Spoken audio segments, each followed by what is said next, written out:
Posee especialización en coaching apreciativo del Instituto de Diálogos e Indagación Apreciativa de Barcelona.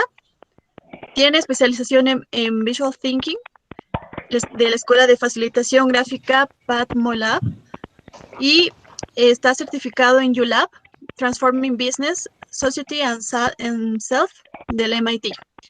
Posee más de 20 años de experiencia como coach y consultor en gestión de personas, desarrollo organizacional, innovación y gestión del cambio para empresas de rubros tan diversos como minería, energía, el área forestal, el área pesquera, manufactura, construcción, retail, salud, educación, servicios financieros, así como servicios públicos. También el Poder Judicial, municipios y ONGs, entre otros. Actualmente, él es socio consultor de Apreciativa Consulting. También es docente universitario y embajador de Chile de Alumni OBS Business School. Muchas gracias, Héctor, por aceptar la invitación. Te cedemos la palabra. Okay, muchas gracias, Valeria. Bueno, bienvenidos a todos los que han podido llegar. Les agradezco esta invitación a ti, Valeria, a Dayana. Para mí es muy interesante poder compartir con personas del resto de Latinoamérica y quiero contarles un poco qué es lo que pretendo hacer. Voy a hacer una pequeña presentación, espero que no sea muy larga, y la idea es dejar mucho más tiempo para conversar, que es lo que creo que es lo más interesante probablemente, especialmente porque entiendo también que hay un auditorio diverso y probablemente también las preguntas son de muy diversos ámbitos. Yo voy a intentar mostrarles lo que para mí es importante en términos del desarrollo de capacidades de innovación, y eso les voy a hacer una pequeña presentación. ¿Okay? Voy a compartir pantalla acá. Cualquier cosa me dicen, ¿eh? Yo voy a estar acá intentando lidiar un poco con la tecnología, que a veces se nos complica todo, pero espero que no sea esta la oportunidad.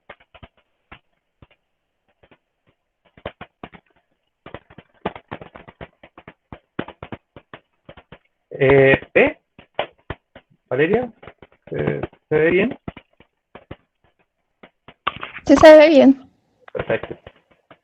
Perfecto. Ok, entonces, como les decía, la idea es conversar un poco del desarrollo de las capacidades de innovación, y para eso voy a demostrarles algunos conceptos primero, y después voy a desarrollar algunas de mis ideas al respecto. Cuando hablamos de innovación hay una serie de definiciones posibles. La verdad es que no existe una única definición de innovación, y así que para ponernos un poco de acuerdo, ¿cierto? Voy a presentarles lo que es una definición clásica, sin embargo moderna, de la innovación, que está en el manual de Oslo, que es de la OECD.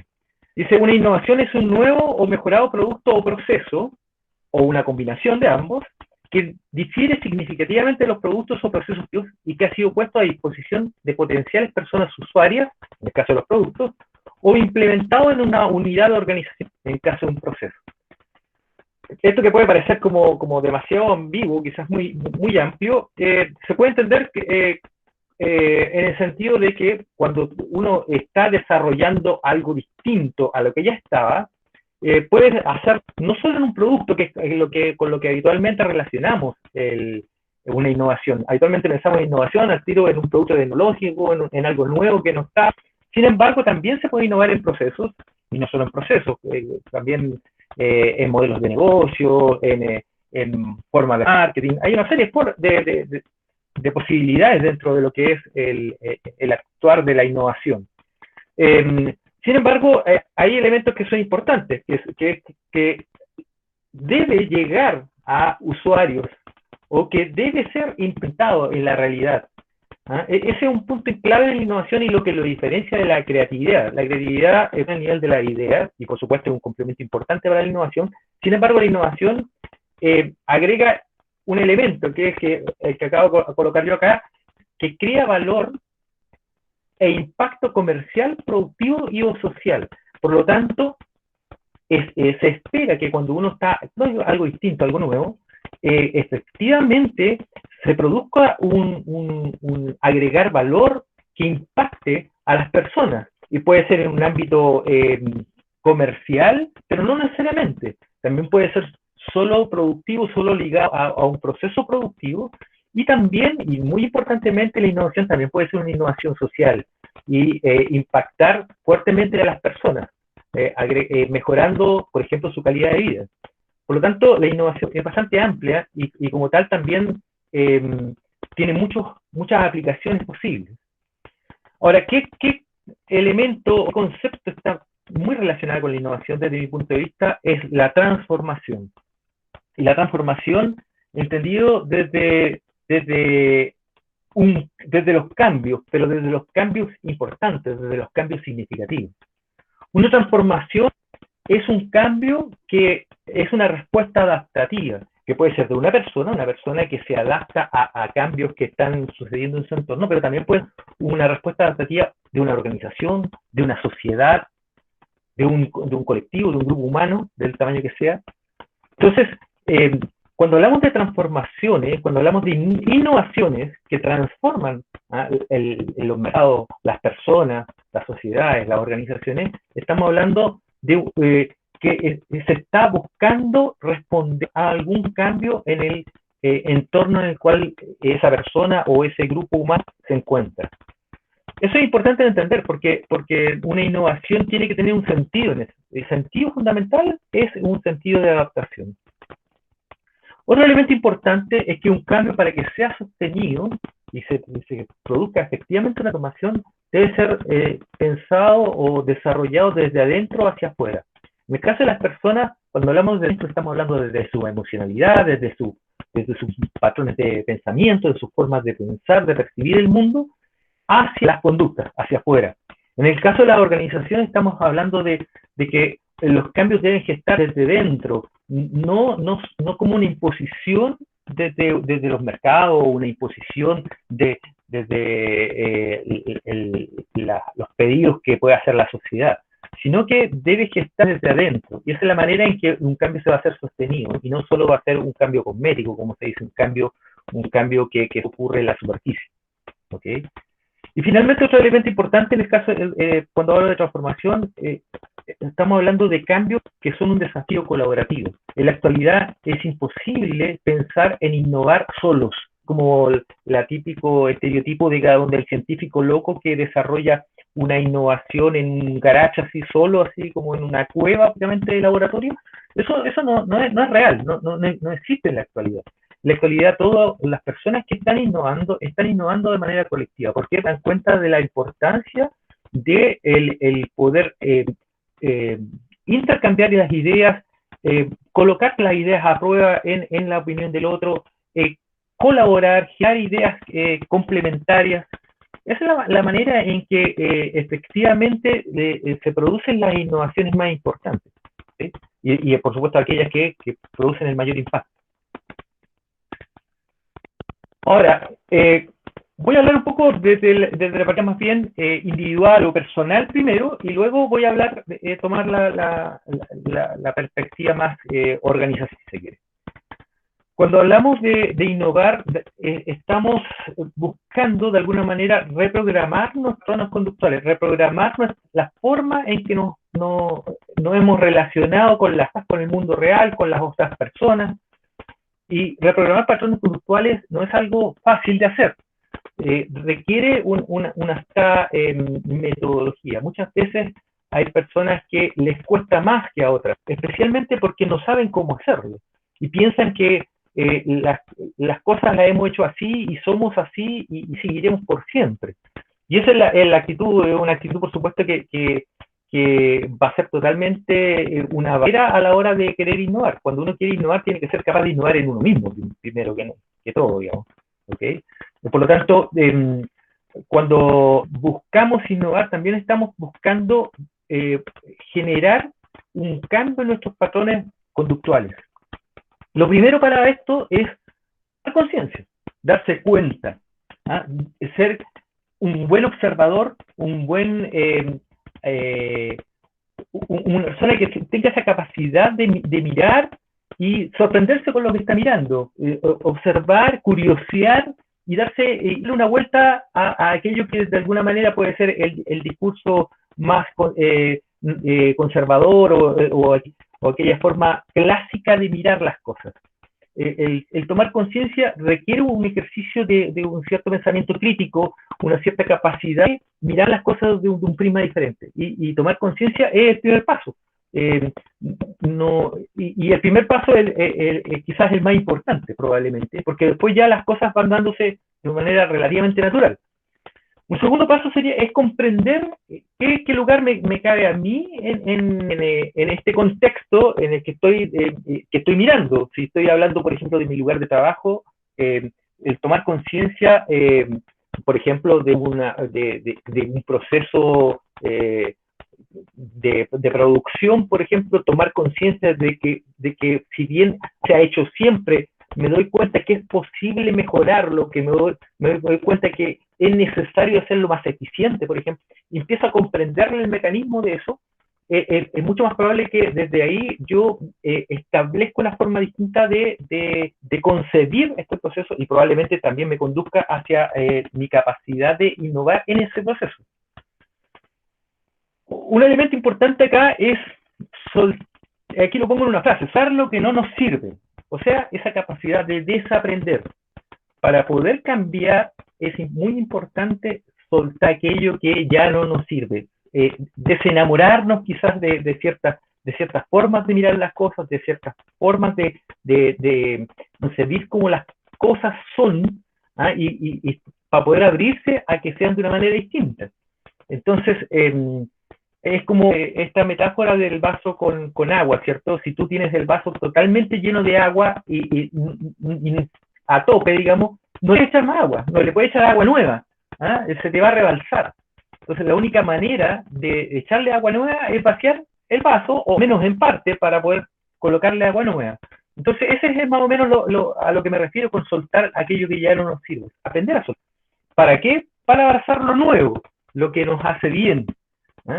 No se trata de cambiar por cambiar o adoptar cualquier nueva forma de hacer las cosas porque sí, sino que como un acto de aprendizaje, como un acto de realmente convencimiento de que esto es algo que me va a hacer bien, o que va a hacerle bien a la sociedad, o que le va a hacer bien a mi organización.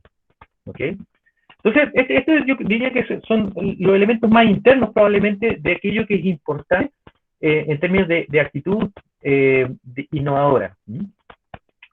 Ahora, cuando hablamos de competencias, yo creo que la mayoría probablemente de ustedes también lo han escuchado, estamos hablando mucho de las competencias laborales, las capacidades que tenemos que tener, el know-how, etc. Y muchas veces nos quedamos con una idea un poco de que tenemos que tener una especie de diccionario con 100 de competencias y que solo si las tenemos todas vamos a hacer lo que necesitamos hacer en el lugar que nos encontremos, en un trabajo, en un estudio, etc. Yo he tratado de equilibrar en este modelo lo que es necesario para llegar efectivamente a que nuestras competencias, a aquellas que ponemos en el currículum, ¿cierto?, sean efectivamente desplegadas en la realidad. Y esto, por supuesto que tiene un componente importante que es saber hacer las cosas. Todo lo que tiene que ver con el aprendizaje, del aprendizaje que uno puede hacer en un manual, que puede estar en ir a clases, ¿cierto?, hacer, mirar tutoriales, leer, todavía algunos leemos, tomar un paper, qué sé yo, documentos, y aprender mentalmente todo aquello que necesitamos saber. Y habitualmente a las organizaciones les sobra, es decir, prácticamente todas las acciones, cuando uno quiere que un empleado o un colaborador vaya a realizar un buen trabajo, todas las acciones tienen que ver con saber hacer. Es como capacitaciones, ¿cierto? Lo llevamos mandamos unos manuales, lo mandamos a ver unos tutoriales, y se resuelve de manera, yo diría, relativamente fácil el saber hacer. Pero muchas veces nos pasa que decimos, oye, pero si saben hacer esto, se lo hemos dicho muchas veces, y ellos ya saben lo que tienen que hacer, pero aún así no lo hacen. Bueno, eso pasa porque está la patita del querer hacer. La patita del querer hacer tiene que ver con la motivación, con el sentir que tiene un sentido hacer o desplegar alguna acción. El querer hacer no es un elemento secundario, es un elemento importantísimo. Especialmente cuando estamos hablando de acciones o de comportamientos que requieren mucho impulso y sostenido durante mucho tiempo. Por ejemplo, emprender, por ejemplo, innovar. No son cosas que se dan de la noche a la mañana y que uno haga, digamos, haga el esfuerzo de algunas horas y está listo. Ni siquiera semanas. Muchas veces son meses, sino años, lo que uno requiere sostener una pasión, un impulso. Y eso no tiene que ver con si yo sé o no lo que hay que hacer. Tiene que ver con el querer hacer, con el sentirse motivado. Por eso es que esas dos patitas son muy relevantes. No obstante, la mínima cantidad de patitas que necesita una mesa para que no se caiga son 3. Entonces tenemos un tercer elemento que es el poder hacer. Y el poder hacer tiene que ver con tener el espacio para efectivamente desplegar esa competencia. Muchas veces, por ejemplo, un jefe manda a un colaborador a una capacitación, la persona va, por ejemplo, imaginemos que es de trabajo en equipo, la persona va, aprende muchas cosas, muchas herramientas, muchas estrategias para trabajar en equipo, se empieza a motivar, ¿cierto? Empieza a ver otros colegas que también lo hacen, y se motiva mucho. Vuelve de esa capacitación al trabajo y el jefe le dice, sí, no, pero ¿sabes qué? No lo hagas tú, no converses con los de la otra área, yo veo eso, preocúpate de hacer tu trabajo nomás, y le quita toda posibilidad de desarrollar o de desplegar su capacidad de trabajar en equipo. Por lo tanto, el poder hacer es también un elemento importantísimo para que efectivamente se produzca una acción competente. Y a mí me gusta llamarle acción competente porque cuando uno le habla solo de competencia, muchas veces se queda corto porque se queda solo en el saber. Y en cambio, cuando efectivamente esta persona se despliega su liderazgo, por ejemplo, su capacidad de trabajar en equipo, cuando la despliega realmente en su lugar de trabajo es porque han ocurrido estas 3 condiciones, de que sabía lo que tenía que hacer, quería hacerlo y tenía el espacio para hacerlo. ¿Okay? ¿Y cómo se relaciona esto con la innovación? Dirán ustedes. Bueno, se relaciona porque las acciones de innovación no son ajenas a esto. Yo puedo saber innovar, puedo ser un experto en el área en que estoy innovando. Imaginemos, no sé, la bioquímica, la biología y la química qué sé yo, por ejemplo, de ahora que estamos con el tema del coronavirus, de los virus. Y puedo saber mucho de bioquímica y mucho de investigaciones, de haber leído papers, de conocer a los autores más importantes, y aún así puedo tener la capacidad de innovar. ¿Por qué? Porque puedo estar saltando de un tema a otro, aburrirme de pensar que no voy a poder hacer y me está faltando la motivación. Entonces, el querer innovar es también un elemento importante. Ahora, por otro lado, si solo tengo querer innovar, querer crear y no sé hacerlo, también me está faltando una patita. Necesito investigar más, descubrir. A veces tengo una buena idea para cuando estoy pensando en un emprendimiento, por ejemplo. Tengo una buena idea, voy a hacer despachos a domicilio de, qué sé yo, tacos mexicanos, si alguna cosa rica. Ok, pues tener muchas ganas de hacer ese delivery especial, qué sé yo. Pero ¿sabes cómo está tu mercado? ¿Sabes qué es lo que realmente quieren los clientes?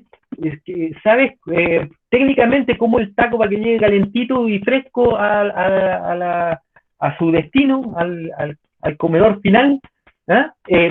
Entonces también hay elementos importantes de saber, de conocer ciertas cosas, pero también de mantener la motivación y por supuesto también de tener el espacio. A veces uno tiene idea, tiene ganas de hacerlo, pero lamentablemente, como decimos acá en Chile, hay que parar la olla, hay que llevar sustento a la casa y uno tiene un trabajo a veces del que no puede escapar y tiene mucho tiempo ocupado y le falta ese tiempo libre para poder iniciar y atreverse a iniciar una actividad distinta, una actividad innovadora. Entonces, hay que generar ese espacio hay que meterlo en la agenda, como digo yo. Ok, si tú quieres crear un emprendimiento, quieres innovar en algo en particular, tienes que meterlo a la agenda. Tienes que decir, ok, de tal hora a tal hora yo me dedico a esto. Y disciplinadamente me dedico a eso para llegar efectivamente a considerarme un innovador competente. ¿Ok? Como se dice, es importante la inspiración, pero solo en un 10%, el 90% restante la transpiración, o sea, es el ejercicio, el trabajo metódico, la sistemático que yo soy para buscar lo que ando, buscar desarrollar lo que ando buscando. ¿Okay? Entonces, por eso es que quería mostrarles este modelo para que entiendan también de dónde se apoya el tema de la innovar. Ahora, ¿por qué es importante innovar en un negocio? No todos ustedes probablemente tengan negocios, pero es probable también que sí existan varios. Bueno, porque en general cuando uno tiene un servicio, un producto, y esto es lo que les voy a mostrar a las personas que han visto temas de negocio, sabrán que esto es muy conocido. Todo producto, todo servicio tiene esta curva de ventas, donde uno mete el producto, cuesta y que parta, que enganche, pero después viene un crecimiento más o menos tenido, y luego cae en una especie de meseta, a lo que se llama madurez, pero eso nos hace más aproximar que en algún momento venga un declive en esas ventas. Entonces, ¿qué es lo que hace la innovación? La innovación rompe esa curva. Entonces, cuando uno es un negocio y tiene un producto que le está yendo bien, es justo el momento ese donde uno tiene que estar innovando. Fíjense dónde empieza la curva. La curva no empieza cuando ya me vean al declive. La curva empieza cuando yo tengo ya un producto que está creciendo. Ahí es cuando yo tengo que empezar a innovar. Innovar, pensar en el siguiente producto, en el siguiente servicio, en la siguiente cosa que voy a agregar para generar mayor valor para mí, para mi negocio. Entre más tarde yo comienzo esa nueva curva innovadora, que también va a tener, por supuesto, un declive en algún momento y voy a tener que, eso es, por así decirlo, que ir generando consecutivamente. Entre más tarde yo empiezo esa curva de innovación, más probable es que yo tenga altos y bajos en mi negocio. Si yo la empiezo antes, tengo una especie de ascenso sostenido, ¿ok? Y me aseguro de no pasar por esos valles de la muerte, por los que pasan habitualmente los emprendedores, y que además grandes empresas les pasa y ocurre, y que no logran innovar en su momento y mueren. Un ejemplo muy manido, pero no por eso menos relevante, es por ejemplo lo que le pasó a BlackBerry. Ellos sacaron su teléfono inteligente, ¿cierto? Con teclado, la maravilla. Y nunca se dieron cuenta que era importante la innovación, por ejemplo, de las pantallas táctiles, y lo encontraron importante en su momento, y de un momento para otro, las pantallas táctiles, los smartphones, saltaron, digamos, al mercado muy agresivamente, y BlackBerry se quedó sin, cuando ya se quiso subir a esa curva ya de innovación, ya no eran los que sabían hacerlo. ¿Okay? Esto vale independiente para el tamaño del negocio, para los negocios pequeños que tengan hasta un producto, hasta aquellos que son empresas consolidadas, vale para todos. ¿Okay? Ahora, ¿qué es importante gestionar la innovación? Primero, lo que primero quisiera decirle es que, bueno, gestionar la innovación vale para uno mismo como una persona individual, o puede valer para una empresa del tamaño que ésta sea. ¿Por qué? Porque es importante, quiero decir, es importante darse cuenta, estar atento a dónde yo puedo mejorar lo que estoy haciendo, dónde yo puedo incorporar un producto, un servicio, algo distinto que haga la diferencia. Entonces, eso puede ser de una manera bastante caótica, o yo puedo tener un sistema. Y cuando yo tengo un sistema, habitualmente me va mucho mejor. Cuando soy disciplinado, cuando me pongo plazos, me pongo métrica a lo que yo estoy haciendo, digo ya, ok, voy a invertir cantidad de horas en innovar, si tengo más personas trabajando conmigo, voy a repartir los distintos elementos, aquellos que es más atentos al mercado, aquellos que desarrollan los productos o servicios en lo interno, etcétera. Tengo que tener un sistema. En la medida que yo tengo un sistema, puedo rescatar, y esto es todavía más válido para empresas todavía más grandes, rescatar la inteligencia y la capacidad de innovación de cada uno de mis colaboradores. No solo de los que están en el departamento de I+D, como se dice, de investigación y desarrollo, o investigación, desarrollo e innovación. Tengo que romper las paredes, por así decirlo, de ese departamento pequeñito o restringido que tengo en algún lugar, y tengo que ser capaz que todo el mundo, todas las personas, los colaboradores de una organización, de mi organización, sean capaces de aportar a la innovación. Ahí está la clave, ¿ok? Ahora, rápidamente quiero mostrar un poco lo que son las organizacionales al proceso creativo. ¿Por qué? ¿Qué prácticas, por así decirlo, son negativas a la hora de que las personas entren en un proceso creativo? Lo primero es no valorar la iniciativa de los colaboradores. Acá en Chile, no sé, yo creo que en Latinoamérica debe andar por ahí, muy cercanamente, típicamente se escucha decir a algún jefe, no, es que no te pongas tan creativo, ¿eh? Aludiendo a que la otra persona, ese colaborador, está tratando de dar alguna idea para mejorar algo, y le dice, oye, por favor, no, ¿sabes qué? Esto ya lo pensaron, ya está así, ¿no? Esto se ha hecho siempre así, no hagas nada, ¿eh? No pienses, prácticamente.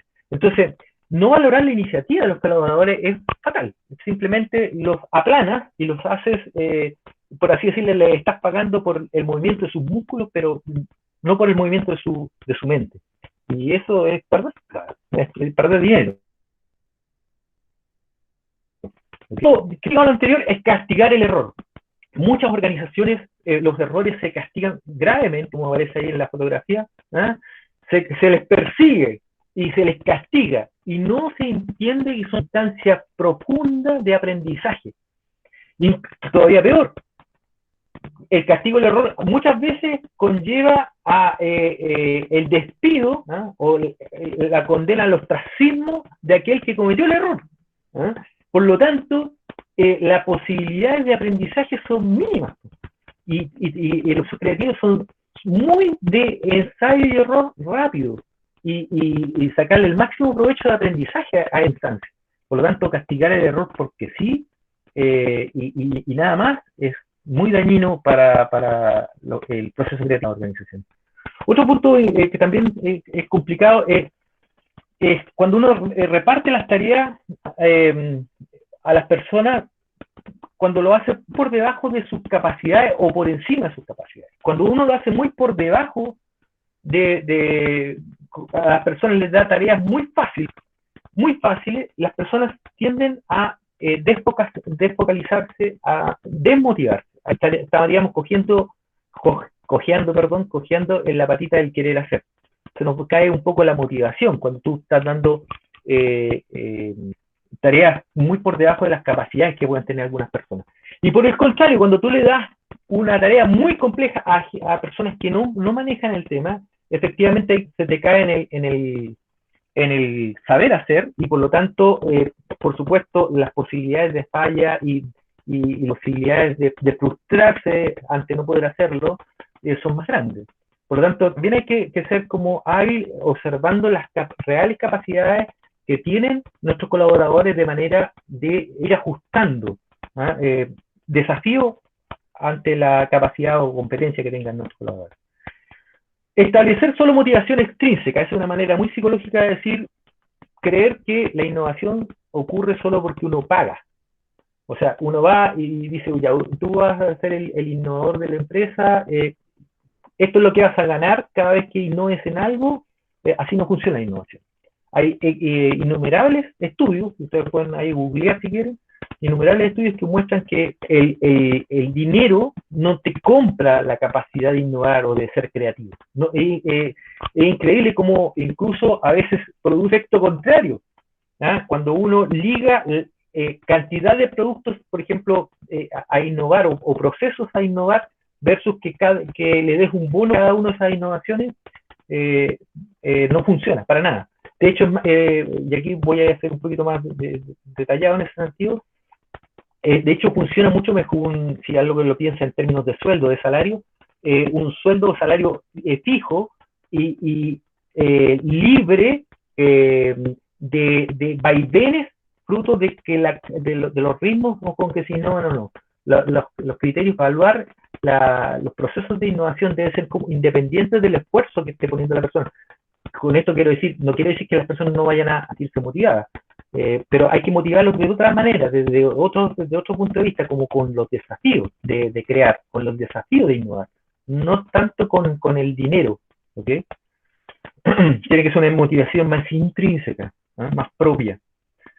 Otras barreras son, por ejemplo, ser poco claro o errático con los objetivos de innovar. O sea, cuando uno dice así, no, aquí quiero que empecemos a innovar, así en lo genérico nomás, no, las personas pueden empezar a innovar hacia distintas direcciones y sentidos y quitarle potencia, por así decirlo, a las posibilidades que la acción tiene realmente en una organización o en un emprendimiento. Por ejemplo, si tú tienes un emprendimiento pequeño, podrías dedicar, por así decirlo, ya, este mes vamos a innovar, qué sé yo, en los servicios de, voy a inventar, los servicios de empaque.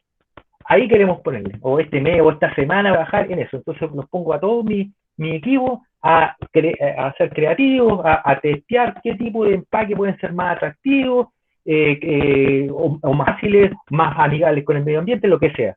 Y los pongo a trabajar con un objetivo bien claro con relación en qué ámbito en este momento vamos a innovar. Y así mismo el mes siguiente o la semana siguiente puedo estar innovando en otro ámbito. ¿Okay? Por eso es que es importante esto.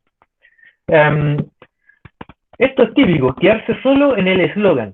Somos innovadores y mostrarse personalmente poco innovadores. Eso es terrible.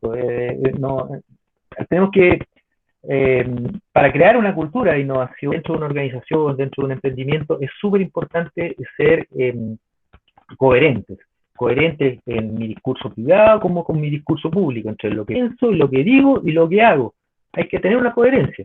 Por lo tanto, si queremos ser innovadores, tenemos que empezar, o sea, si queremos que la organización o el emprendimiento sea innovador, nosotros mismos tenemos que adoptar esa actitud de innovación, de apertura. ¿Okay? Y finalmente quedarse ideas y no desarrollar nunca un plan de prueba e implementación, porque la creatividad está bien, es importante, pero después tenemos que generar métrica, procesos, etapas que tenemos que ir quemando de manera de llegar a probar un prototipo en el mercado, si estamos hablando de productos de este tipo, a probar un servicio social, por ejemplo, si estamos hablando de una institución de ese tipo, y a probarlo en el terreno y ver qué obtenemos y luego volvernos a reciclar lo que hemos aprendido para volver a tener un producto o un servicio implementado. ¿Okay? Bien. Respecto a la frase de la innovación, ¿qué funciones cumple la innovación? La innovación cumple, en las organizaciones al menos, cumple 4 funciones importantes. Una es la mejora continua. Aquí, algunos dicen que eso no es innovación, sin embargo, desde mi punto de vista sí lo es. Creo que es importante cuando uno tiene una lógica de innovación, cuando ya hay procesos funcionando, cuando ya hay productos que ya están en el mercado, creo que volver sobre ellos y volver a mirarlos y volver a evaluarlos en función de cómo ha cambiado el contexto es súper importante. Y con la lógica de innovación podemos generar una mejora continua mucho más efectiva. ¿Okay?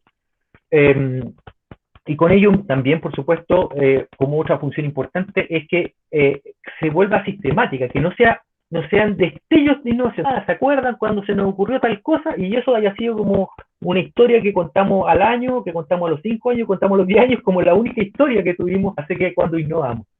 Una función importante es la sistematización, es la capacidad de cuando uno gestiona la innovación, es la capacidad de que esto se vuelva algo sistemático, parte de nuestra forma de hacer las cosas.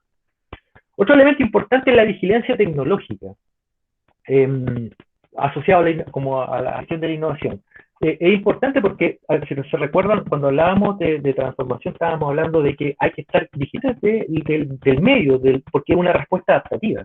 Por lo tanto, estar con la capacidad de ir mirando cómo va avanzando tanto nuestro contexto, cómo va avanzando las formas en que también vamos desarrollando los procesos, creando los productos y cómo eso hacemos un benchmarking, una comparación con el resto de las empresas del rubro o de las organizaciones, es una cuestión súper importante. Y finalmente, la capacidad de ir experimentando, como les decía, no dar nunca un producto, un servicio por totalmente finalizado en su excepción. Creo que uno siempre tiene que estar mirando, probando innovaciones. No todas van a funcionar, pero probando. Uno va aprendiendo mucho de la experimentación. ¿Okay? Bien, ahora, ¿cómo levantar una cultura de innovación? Desde mi punto de vista, levantar una cultura de innovación pasa, por un lado, por las personas y por otro, por los sistemas y las estructuras. Lo que les voy a hablar funciona tanto para una empresa pequeña con poquitas personas, como una organización un poco más grande, una empresa consolidada, para organizaciones no gubernamentales, para sistemas públicos, para la sociedad completa. Valga igual la necesidad de tener una cultura de innovación.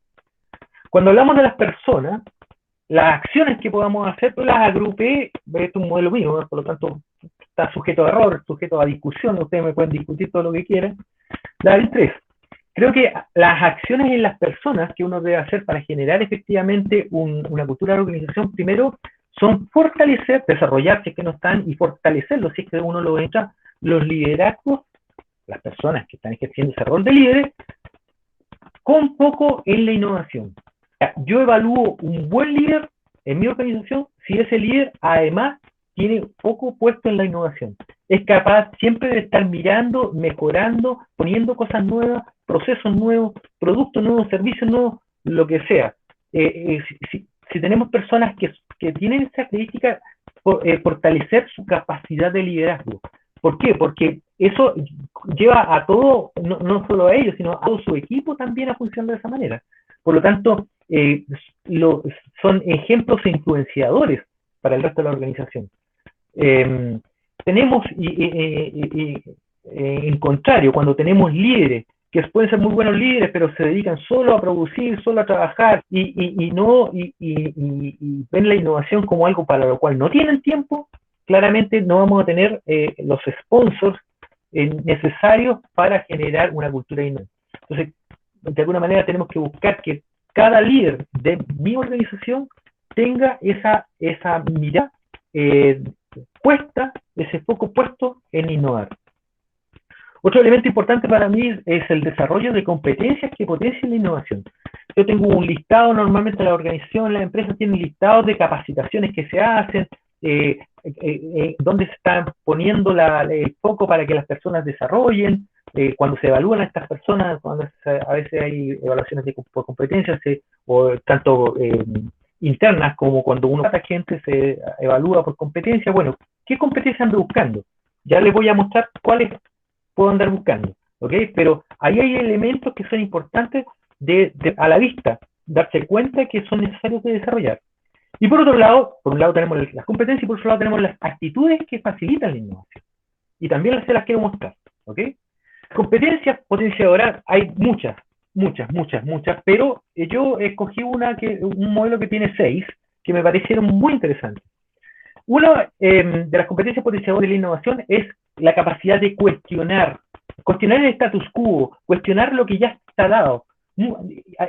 Las personas debieran alejarse de esto que siempre se ha hecho así. No es que esto viene de siempre, es que así son las cosas, ¿no? Las personas que se alejan de eso y cuestionan el status quo, como digo yo, probablemente tienen ese germen que sea muy potencial para la innovación. A veces los vemos como personas muy criticonas, pero hay que invitarlos a que propongan, pasar de la crítica a la propuesta. ¿Ah? Pero es mucho más fácil que una persona que ya tiene esa mirada crítica se enfoque en innovar que aquella persona que no lo tiene. La capacidad de explorar, ser curioso. Yo digo que la curiosidad es un elemento súper relevante. Querer explorar, probar, hacer prototipos, testear con los consumidores o testear con los usuarios, etc. La capacidad también de ponerse en el lugar del otro. Aquí no estamos hablando solo de empatizar desde lo emocional, llegar a sentir la emoción del otro, sino también lograr entender cómo el otro procesa cognitivamente, cómo el otro piensa, cómo el otro razona y por qué llega a las conclusiones que llega. Tener esa capacidad de mirar eso también, más allá de cómo yo pienso o cómo yo siento, sino como el otro piensa y el otro siente, una habilidad súper potente en innovación. ¿Por qué? Porque cuando estamos innovando no para mí, estoy innovando para otro, estoy innovando para crear valor en ese usuario, en ese consumidor, en la sociedad, etc. Otro elemento importante que ya lo he mencionado es la capacidad de trabajar en red incluso más allá del círculo íntimo del que puede ser el equipo de trabajo, capacidad de decir, oye, no, yo conozco a alguien más allá que nos puede ayudar, lo puedo invitar, nos podemos comunicar, hay otras personas que están trabajando en eso, podríamos tener una reunión, esa capacidad de trabajar en red también, ¿ok? Más allá del cobijo que puede ser el equipo de trabajo natural, digamos. La capacidad de asociar ideas, y agregaría asociar ideas, muchas veces se ven como contrapuestas, asociar ideas muy distintas unas con otras. Desde ahí pueden nacer un germen de una innovación mucho más disruptiva probablemente. ¿Okay? Y por supuesto, la capacidad de emprender. ¿Por qué? Porque como ya decíamos, la creatividad es una cosa que está en el mundo de la idea, que es muy bueno, que está a la base, pero hay que llevar de esa idea a lo concreto de la realidad. Y eso tiene que ver con todas esas competencias que están a la base de esa capacidad de emprender, de atreverse, de ser ordenado, de ser sistemático, de ser hasta porfiado, etcétera. Y etcétera, etcétera, etcétera, en términos de potenciadoras por tiempo. Hay muchas otras que podríamos hablar, pero aquí les quise dar un barniz al menos de aquellas que me resultan a mí atractivas. Otro elemento importante son las actitudes facilitadoras de la innovación. Y aquí, cuando hablo de actitudes, tiene que ver con la disposición. Y yo diría que aquí también me tomo de otro modelo desarrollado en el MIT, que tiene que ver con tener primero que todo, una mente abierta, ser capaces de poner entre paréntesis lo que yo pienso, poner entre paréntesis aquello que yo percibo, para ver cómo el otro percibe o cómo otro concibe las cosas. Esa capacidad de tener la mente abierta es como la mente de un niño, como el niño que se maravilla por todo lo que ve, por todas las cosas. Esa es un poco la mentalidad que tenemos que tener, abierto a escuchar a otro, a mirar de una manera diferente, meterse en conversaciones distintas, porque donde todos pensamos lo mismo, nadie piensa mucho. La idea es que para tener las mejores ideas hay que tener muchas ideas. Y ojalá romper con esta caja de mis propias ideas y ir a explorar las cajas de las ideas de los demás también. ¿Okay?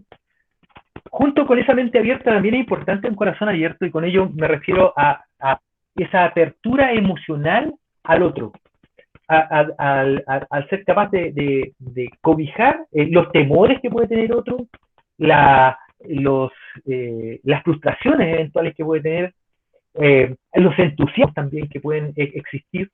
¿Cómo hago yo para que esas emociones me ayuden? Aquel que está frustrado porque no resultan las cosas así como las veníamos haciendo, a lo mejor a través de esa frustración podemos convertirlo en ganas para cambiar las cosas. Aquel que tiene miedo, ¿cómo yo hago miedo a hacer algo distinto? ¿Cómo yo hago para que se sienta cobijado, para que sienta que si se equivoca no va a estar mal, que va a ser que estamos probando, que es importante que lo haga? O aquel que viene recién llegando y viene entusiasta con miles de ideas, ¿cómo hago yo para encauzarlo? Y es que tienes muchas ideas, pero trabajemos sobre esto primero, trabajemos sobre los empaques, para volver sobre el ejemplo anterior. Trabajemos sobre los empaques esta semana. Otra idea acá, conmigo, y después vamos explorando las demás. Entonces hay que saber también ir gestionando la emocionalidad del otro. Y por supuesto también mi propia emocionalidad. Y finalmente, la voluntad abierta, poner manos a la obra. En el mundo de la idea, en el mundo de los POSIT, incluso uno tiene mucho que hacer, puede tomar los POSIT, moverlos de un lado y de otro, pero en algún momento es importante abrirse a hacer las cosas, a explorar. Así yo digo, bueno, tengo que investigar cómo se siente el usuario, bueno, tengo que ir y hablar con el usuario, o con el cliente, llamarlo, o tener conversación con él, o verlo en la tienda, cómo funciona, etcétera. ¿Okay? Entonces, incluso más allá, en la voluntad, incluso más allá a veces del convencimiento que yo pueda tener. Cuando yo tengo la voluntad abierta, también me pongo mis manos a disposición del otro también que tengo. Y si yo en algún momento pongo mis manos a disposición de ese otro en otro momento va a ponerla a disposición mía. Entonces tiene que ser una actitud constante, ¿ok? Donde ponemos la voluntad hacia lo que queremos hacer. Okay. Ahora, eso en términos de personas, ¿qué hacer con las personas? Ahora, ¿qué acciones podemos tener con los procesos y estructuras? Lo primero para mí es importante desarrollar lo que yo llamo, que también es un modelo mío, espacios conexión, co-creación y colaboración. A continuación voy a explicarlo un poquito más en detalle. ¿A qué estoy refiriendo con eso? ¿Ok? Una de las cuestiones importantes de tener es que uno debiera derivar hacia tener un sistema de gestión de la innovación. ¿Qué quiero decir con esto? Una forma en que yo llevo sistemáticamente la innovación en mi organización, en mi empresa, en mi emprendimiento, en lo que sea. Les decía, puede ser conmigo mismo, si es que es una empresa unipersonal, pero aún así yo debiera ser ordenado, tener mis tareas, quién es el responsable. Si yo soy el responsable, bueno, yo soy el responsable, con quiénes me tengo que elaborar, en qué tiempos lo tengo que hacer, es como una carta Gantt, ¿cierto? En qué tiempos, cómo me voy a ir, cuáles van a ser mis KPI, ¿cierto? Cuáles van a ser la forma en que yo voy a medir mis avances, más allá de solo el paso del tiempo y la cumplir actividades. Entonces, todo eso en pequeño también en lo grande. Si yo tengo una organización, una empresa, ¿cierto? Con varios departamentos, etcétera, también tengo que tener un sistema de gestión. Porque si de otra manera voy a tener a un grupito en un área determinada que está haciendo algo, pero ese grupito no tiene idea de que está haciendo, por ejemplo, ese grupo es de producción y tengo otro grupo en comercialización que está haciendo otra cosa y que a veces podrían sumarse, pero como no se saben, no se conocen, no saben qué están haciendo uno y otro, no hay ninguna forma de cooperación entre ellos. Entonces yo pierdo energía si no los tengo integrados. Entonces, por eso es tan importante tener un sistema de gestión de innovación, porque yo genero energía y genero además, dentro de lo que es la cultura, una forma en que llevamos las cosas y en que nos medimos también. También creo importante entender que un sistema de gestión de innovación no es algo aparte de del sistema general de gestión de la empresa. Para ponerlo en otros términos, el sistema general de gestión de una empresa debiera incluir al sistema de gestión de innovación. No son cosas aparte en las cuales cumplir. Yo tengo que tener, así como tengo KPI, tengo responsables para el sistema financiero o para la producción, también tengo que estar midiendo y generando KPI de innovación en mi organización. En la manera de sistematizando y generando un continuo en nuestra acción y que no sean solo destellos de innovación que a veces ocurren más por voluntad de personas individuales que por lo que realmente nos está ayudando. Y finalmente, y esto lo dejo al final con mi qué, digamos, el desarrollo de herramientas tecnológicas. Es importante poco a poco ir incorporando tecnologías que nos ayuden a innovar, a colaborar, a intercambiar ideas. Y aquí estamos hablando de pizarras interactivas, estamos hablando de tener quizás chat activos de innovación, repositorios quizás de iniciativas de innovación y de optimización, etcétera. Aquí tenemos muchas tecnologías que nos ayudan y ya tenemos bastante con esto de la pandemia, ya hemos visto que hay más todavía. Pero es súper relevante entender que todas estas herramientas tienen que ayudar a nuestra forma de innovar. No que traigamos la tecnología primero y después vemos cómo la usamos. No, tiene que ser al revés. Uno tiene que citarlas. Estamos necesitando poder comunicarnos de mejor manera con nuestra idea, independiente si estamos o no estamos presentes. Oye, pero si existe una pantalla interactiva, un board con el cual uno puede ir poniendo a los post-its. Qué bueno, ya, comprémoslo. Ahí. La tecnología, la herramienta, uno la compra una vez que sabe para qué la va a necesitar, digamos. No la compra antes de eso, digamos. ¿Ok? Entonces, por eso es que es súper importante verlo de esa manera. Es importante el desarrollo de herramientas tecnológicas que aceleren, que faciliten, que mejoren la comunicación y generen instancias y medio ambientes de innovación, pero siempre a servicio de de un sistema y al servicio de una mirada más amplia. Y estos espacios co, y aquí ya para ir cerrando, los espacios co tienen que ver con tres elementos, y yo digo siempre, son como fases. Uno no puede llegar y pensar que la gente va a colaborar entre sí, porque se ocurrió, porque es buena onda, no. Uno llega a colaborar, a trabajar junto a otro, pretendiendo que los esfuerzos de ambos vayan en una misma dirección, primero conectándose desde lo humano. Y esto no es una bola hippie, sino que efectivamente uno tiene que entender que uno trabaja con personas. Son personas que además pueden estar desarrollando un rol al interior de una organización. Puede ser el encargado de contabilidad, puede ser el encargado de las ventas, puede ser la persona que toma los pedidos, puede tener roles específicos, pero cada uno de ellos es un ser humano completo, no está por partes. Por lo tanto, generar espacios dentro de una organización, espacios me refiero a espacios físicos, pero también temporales, me refiero a dar el tiempo para conversar de otra cosa, para tomarse un cafecito, un rinconcito de café, por ejemplo, o las reuniones de los jueves en la mañana son distintas porque ahí nos dedicamos a conversar cualquier cosa menos el trabajo. Estas cosas ayudan bastante, porque te permiten conocer al otro en sus dimensiones humanas, en el resto de sus dimensiones humanas y no solo en la dimensión humana del trabajo. Por eso es que es tan importante generar estos espacios de, como yo digo, de conexión humana. Luego, el paso siguiente es pongámonos a co-crear, a pensar lo que queremos, a pensar un estado deseado, un futuro mejor, un mejor producto, un producto nuevo, un servicio distinto, una manera diferente de hacer este proceso, de hacerlo más verde, qué sé yo, de hacerlo más amigable con el medio ambiente, etcétera, lo que sea. Estos espacios de co-creación son espacios bastante libres, son espacios donde las personas habitualmente colocan ideas sin temor a que vaya a pasar nada, porque aquí todavía tú no estás probando nada, no estás llevándola a la realidad propiamente. Entonces son espacios bien interesantes porque atraen a la gente y la hacen sentir mucho más libre, y la libertad es amiga de la innovación, de la creatividad. Entonces, generar esos espacios, ok, yo soy el dueño de la empresa, a lo mejor en mi emprendimiento pequeño, yo soy el dueño, pero yo no necesariamente soy el que tiene que tener todas las ideas.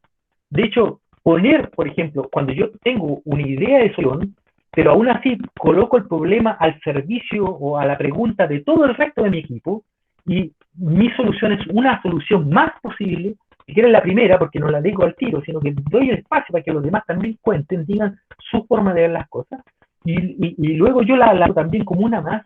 Es muy probable que yo esté generando ese espacio muy atractivo para el resto del equipo, y con muchas ganas van a haber personas que van a lanzar ideas que a veces que yo ni siquiera había pensado y que probablemente mejoren y solucionen cosas que quizás yo todavía no había visto.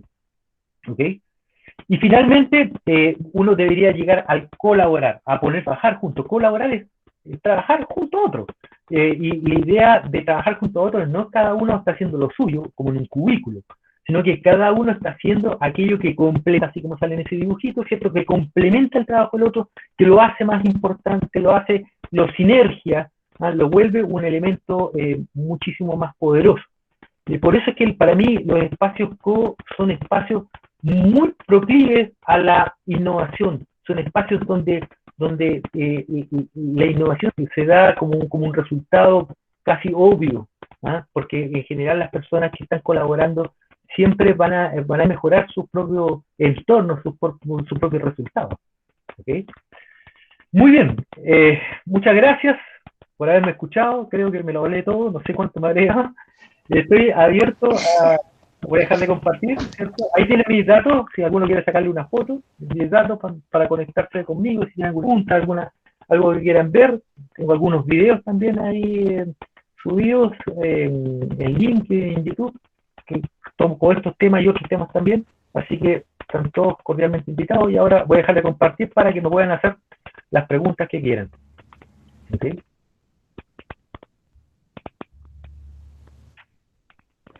Bueno, Héctor, yo te voy a hacer una pregunta. Ujú. ¿Qué experiencias positivas y negativas has tenido cuando implementaste innovación en algún negocio o en tu propio emprendimiento? Ok, mira, a ver, como experiencias negativas, yo no diría si negativa es la palabra, pero sí experiencias de dificultades que se te presentan. Diría, lo que habitualmente ocurre en empresas grandes es que parte importante de la empresa está dedicada a producir, como se dice. Dedicado a producir, a producir, a producir. Todos sus incentivos económicos están ligados a la producción y las jefaturas, todas las formas en que son medidos, las jefaturas, las gerencias, que son medidos son ligados a una producción y por lo tanto el espacio para innovar, para tener ideas distintas, para probar incluso, por ejemplo, procesos diferentes, son muy acotados, muy reducidos, como que la gente no tiene tiempo para eso. Y como digo yo, la innovación necesitas meterla a la agenda. Necesitas que tu agenda diaria, semanal, mensual, si se quiere, diga, esta aquí vamos a dedicarnos a pensar algo, a solucionar algo, a proponer algo. De otra manera, se vuelve muy difícil. Entonces yo diría que es una dificultad importante. ¿Dónde pones los incentivos? ¿Dónde estás poniendo incentivos en innovar? ¿Estás efectivamente permitiendo el error? ¿Estás estás incentivando que la gente pruebe o no? O todos están pretendiendo querer hacer las cosas a la primera, bien. Hacer las cosas a la primera bien es muy cohibidor, porque uno dice, chuta, y si voy bien, mejor no lo intento. Entonces, no funciona mucho así. Yo diría que esa es como la dificultad principal. Principal. Y me ha pasado que en los emprendimientos más pequeños la gente está muy disponible a innovar. Muy disponible a innovar, y ahí diría que la dificultad mayor es ser poco sistemático. Poco temático, no tener un orden para ir desde la idea hasta efectivamente la implementación. Un orden donde tú primero testeas la idea, después testeas un prototipo, hay que ser riguroso en qué aprendizaje sacas de eso, lo pruebas contigo nomás, o lo pruebas con los usuarios finales o con los compradores finales, etcétera. Ahí hay harto que se puede aprender. Pero yo creo que en términos de actitud, probablemente los emprendedores tienen una actitud mucho más proclive a la innovación que las grandes empresas. Sí. Eso es cierto. Otra pregunta, ¿qué recomendaciones tendrías para innovar en esta época de pandemia? Yo creo que esta época de pandemia es una época bastante proclive a la innovación. Yo, por lo menos me ha pasado acá en Chile, he visto mucha gente que no estaba, por ejemplo, en las redes sociales, tenía pensado sus negocios para redes, para hacerlo virtuales, o sus negocios para apoyarse en las redes sociales, ahora lo está haciendo. Yo diría que en tiempo de pandemia hay que aprovechar el tiempo. Primero, no hay que exacerbar tanto que yo tengo que producir, o tengo que ser innovador, no presionarse tanto. Hay que darle un tiempo, por lo menos yo hablo incluso de mi experiencia personal. Nosotros también en la consultora hemos incorporado innovaciones. Y ¿cómo ha sido el proceso? Pues comienzo fue como, ok, estamos en época pandemia, es distinto, no nos vamos a apurar, pusimos las ideas, por así decirlo, un poco en remojo. De ahí empezamos ya a volvernos más productivos, a ser más sistemáticos. ¿Qué queremos hacer? ¿Cuándo queremos hacerlo? ¿Cómo lo vamos a hacer? Creo que eso es válido para la mayoría de las personas que están en el ámbito del emprendimiento. Ahora, ¿cómo ser innovador para aquellos que están en empresas más grandes? Bueno, quizás sea todavía más fácil, en el sentido que tienes tiempo, puedes dedicarle tiempo a tener espacios de conversación. Hay muchas herramientas que se pueden usar. Yo actualmente estoy usando harto una que se llama Miro, que es una pizarra donde puedes hacer distintos tipos de modelos con lluvias de ideas sencillas o con modelos más complejos de selling, de modelos de negocio, etcétera. Y se comparten entre todas las personas, pueden estar en tiempo real, pero también pueden tener, digamos, pueden estar desfasados en el tiempo y se van agregando en una pizarra compartida. Hay harto que se puede hacer, dependiendo un poco de lo que el deseo. Yo creo que lo más importante en este sentido es el deseo y ser disciplinado. ¿Y qué les recomendarías o qué les dirías a las personas que no se atreven a dar el siguiente paso a la innovación? Tienen la idea ya formada, tienen la idea de cómo podría ser tal vez la logística, pero no se atreven, porque eso se ve mucho en las personas mayores más que todo. Entonces, ¿qué les podría Sí. recomendar? A ver, yo he visto personas acá donde yo vivo, acá en Santiago de Chile, en la comuna en particular donde yo vivo, yo he visto personas bien avanzadas de edad incluso, que tienen emprendimientos muy sencillos, como no sé, como hacer empanadas, y, pero que van y preguntan y se sientan con la persona que está a cargo del departamento de innovación de la municipalidad y esta otra persona que le están pagando por eso se hace su tiempo para contarle, para explicarle. Y creo que no debieran hacer estas personas es aislarse y muy por el contrario, conversar, poner contacto con otros, ojalá apoyarse, no ser emprendedores únicos, sino que de a dos, de a tres, es más fácil envalentonarse, como se dice, para dar ese primer paso. Más probable que cuando tú tienes otros que te están animando, que rodearse de personas que lo animen a uno también. A veces los emprendedores luchamos mucho contra personas que dicen, no, pero ¿para qué lo vas a hacer? No, que no te va a resultar. No, pues alejarse de esas personas, por así decirlo, y prestarle mucho más oído a aquellos que te dicen, vamos, dale, sí, si te puedo ayudar en algo, o pruébalo conmigo, etcétera. Yo creo que es importante. Ok, tenemos una pregunta de Carlos Gutiérrez que dice, ¿en qué medida podemos afirmar el concepto de que es determinante la selección al momento de reclutar personal cuando quieres formar un equipo con mentalidad innovadora? Yo diría que es sumamente relevante. Es sumamente relevante porque la innovación es como muy transversal. Y puedes buscarla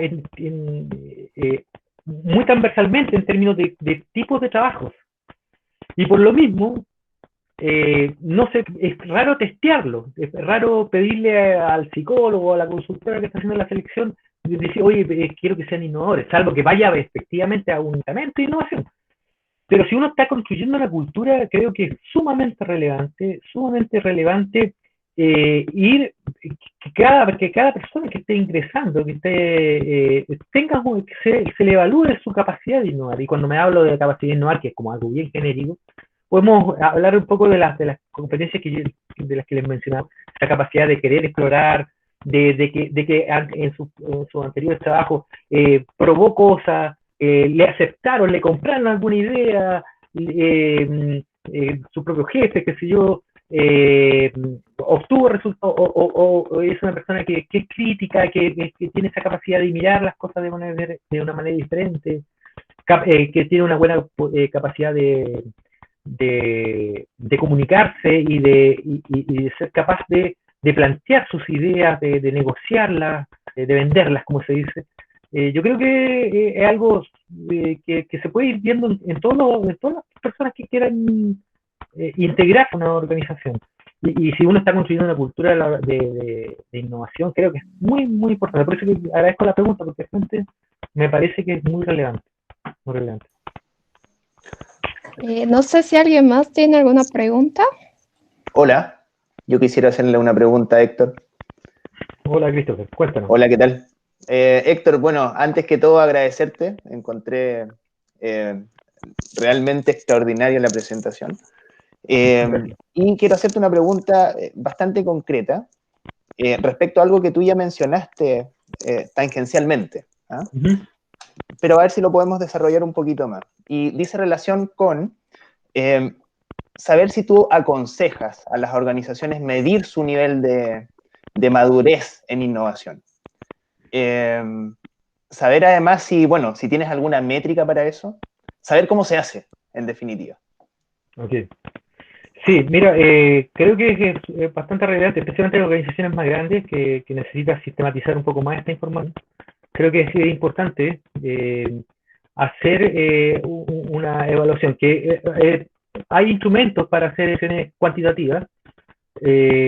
Efectivamente también puede ser algo más bien cualitativo, dependiendo de lo que necesites, pero como habitualmente las organizaciones grandes y los que están interesados en innovar necesitan vender este proyecto a gerenciales, habitualmente uno lo que parte haciendo es haciendo una evaluación de la, podríamos llamarle, de disposición o predisposición de la organización a la innovación, y con ello ya tenemos cifras, tenemos datos duros, por así decirlo, con los cuales uno puede apalancar un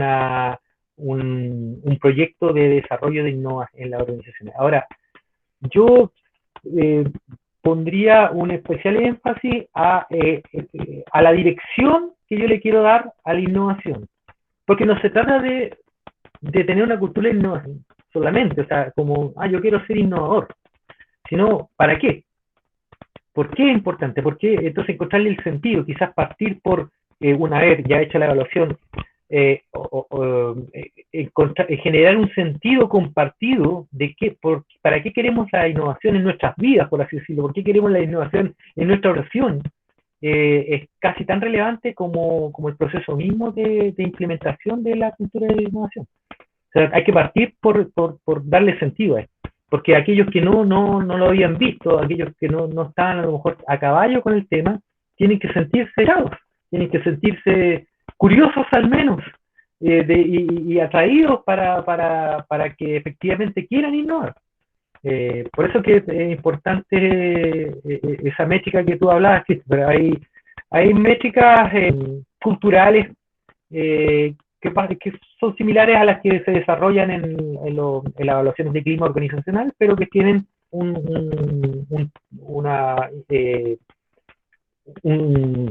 diría un tamiz a competencias de innovación que ya están instaladas, como son digamos, la capacidad de desarrollar nuevos procesos, productos, la capacidad de cuestionar el status quo, etcétera. Eso podría decir. Espero que le quede media. ¿Alguien más tiene otra pregunta?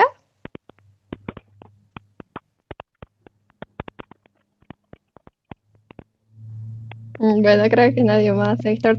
Te agradecemos mucho por tu tiempo, tu brillante exposición, y esperemos verte en otra ocasión. Ha sido un gusto, realmente. Muchas gracias a ustedes por invitarme. Gracias acerca de todo. Es una iniciativa muy interesante la que están desarrollando, y hacerlo tan convocante del resto de los países de Latinoamérica también es muy llamativo. Creo que ojalá sigan en esta misma senda, por lo menos por una partecita de seguir desarrollando temas así transversales. Creo que es una gran labor la que están haciendo. Así que más bien agradecido quedo de ustedes y también de las personas que estuvieron. Ojalá les haya servido. Yo quedo a entera disposición de ustedes. Cualquier cosa se comunican conmigo nomás y seguimos conversando. Así que muchas gracias, Valeria, Dayana. Muchas gracias, Héctor. Un gusto. Gracias, Héctor. Un gusto. Muchas gracias, Héctor. Chao. Gracias. Chao. Gracias.